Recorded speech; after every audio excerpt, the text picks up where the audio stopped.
Hello hi friends, நான் உங்க SK. இன்னைக்கு நம்ம எந்த ஒரு படத்தை பத்தி பார்க்க போறோம்னா, இந்த வாரம் தியேட்டர்ல ரிலீஸ் ஆயிருக்க ஃபியூரியஸா மேட் மேக்ஸ் சாகா படத்தை பத்தி தான் பார்க்க போறோம். படத்தோட ரிவ்யூக்குள்ள போறதுக்கு முன்னாடி இந்த சேனலை சப்ஸ்கிரைப் பண்ணாதவங்க சப்ஸ்கிரைப் பண்ணுங்க, லைக் பண்ணுங்க, கமெண்ட் பண்ணுங்க. இப்போ வாங்க இந்த படத்தோட ரிவ்யூக்குள்ள போலாம். ஃபியூரியோஸா மேட் மேக்ஸ் சாகா இந்த படத்தை பார்க்கறதுக்கு முன்னாடி இதுக்கு முன்னாடி ஒரு படம் ரிலீஸ் ஆயிருக்கு. அந்த படத்தை பார்த்தா தான் இந்த படம் புரியும் உங்களுக்கு. ஏன்னா அந்த படத்துல வர கேரக்டருக்கான ஆர்ஜின் ஸ்டோரி தான் இந்த ஒரு படம். அதனால அந்த படத்தை கண்டிப்பா பாருங்க. அந்த படத்தை பார்த்துட்டு வந்து இந்த படத்தை பாருங்க, உங்களுக்கு இந்த படம் தெளிவா புரியும். இப்போ வாங்க இந்த படத்தோட கான்செப்ட் என்னன்னு ஒன்லைன்ல பார்த்துடலாம். பாதி அழிஞ்சு போன ஒரு நிலைமையில இந்த பூமி இருக்கு. இப்படி இருக்கக்கூடிய இந்த உலகத்துல முழுக்க முழுக்க பாலைவனமா தான் இருக்கும். இப்படி இருக்கக்கூடிய ஒரு உலகத்துல சாப்பாடு, தண்ணி இதெல்லாம் யார் அதிகமா வச்சிருக்காங்களோ அவங்களெல்லாம் ஒரு கேங் அட்டாக் பண்றாங்க.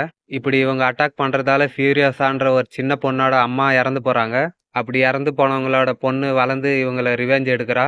இதுக்கப்புறம் நடக்கக்கூடிய ஆக்ஷன் சரவெடி தான் இந்த படம். இப்போ இந்த படத்தோட பாசிட்டிவ் என்ன நெகட்டிவ் என்னன்னு பார்த்துடலாம். ஆன்யா டைலர் ஜாய் இவங்க தான் இந்த படத்தோட லீடா நடிச்சிருப்பாங்க.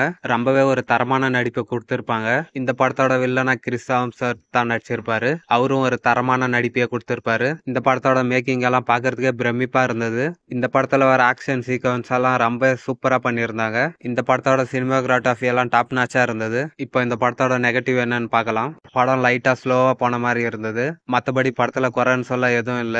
படம் கண்டிப்பா பார்க்கக்கூடிய ஒரு தரமான ஆக்ஷன் படமாவே இருக்கு. பார்க்கணும்னு நினைக்கிறவங்க பாருங்க. படம் தமிழ் டப்பிங்ல ரிலீஸ் ஆயிருக்கு. படத்துல செக்ஷுவலா எந்த ஒரு சீனும் இல்ல, ஆனா ரத்தம் தெரிக்கிற மாதிரி சீன்ஸ் இருக்கு. ஸோ இதெல்லாம் மைண்ட்ல வச்சு பாருங்க. மேலும் இந்த சேனலுக்கு புதுசா வந்திருந்தீங்கன்னா இந்த சேனலை சப்ஸ்கிரைப் பண்ணாதவங்க சப்ஸ்கிரைப் பண்ணுங்க, லைக் பண்ணுங்க, கமெண்ட் பண்ணுங்க.